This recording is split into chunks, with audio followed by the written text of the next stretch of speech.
ugat na kumapit sa ugat ng mangrove. Yung pala ay nakikapit din, nakitira din.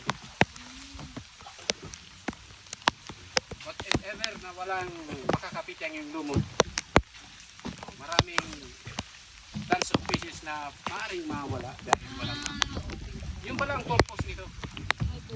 Kailangan Parang may siya yung kapit. Sheltered ng mga algae. Okay.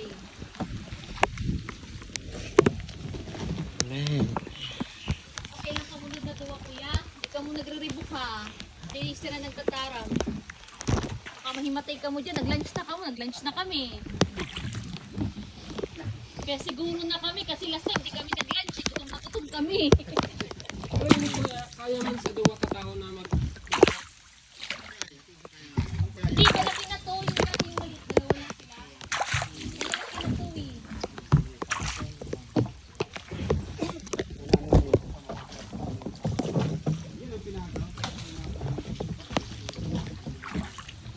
May mga alimango din di kuya. Mga wide siya. Masira. Oo. May mga collector din kasi ng alimango. Mga M1, OS, M2. mga MA. Ganyan. Pero ang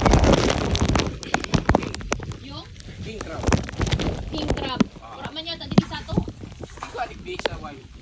Ah, okay. Sambahan Sa lang na. sa fish pond walang king crab. Mud crab yan to. Pero digdig ko ako. Sambahan lang. Lalo na ang mga babae na alimango. Yun pala ang pinaka parang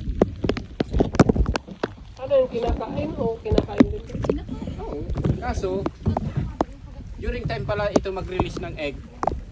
Aalis dito sa field Ang alin ko? ang mga babae. Bakit? Pupunta siya doon sa malalim na part ng dagat. Doon siya magre-release. Ah. Pero dito talaga ang kanyang habitat. Natural habitat. Yes, then after na mag-high tide, maiiwan dito yung mga egg. Para parang pinaka-nursery na egg. Hindi siya doon mag-stay yung egg kasi mapapadala siya ng tide.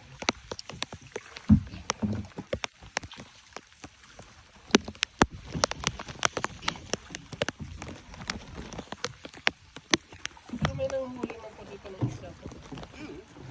Doon may namimingwit Gaiman doon sa bawal, dulo. gaiman bawal. Na mga itong may mga net. Ang manghuli niya, Wala, ang pinagbabawal lang talaga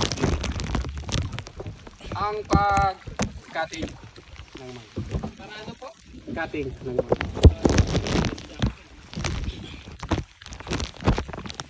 Ang isda pangtinda o pang sarili lang po?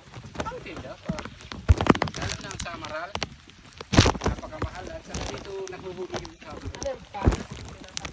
May net. May Malaki po banat. ang samaran. Ha? Malaki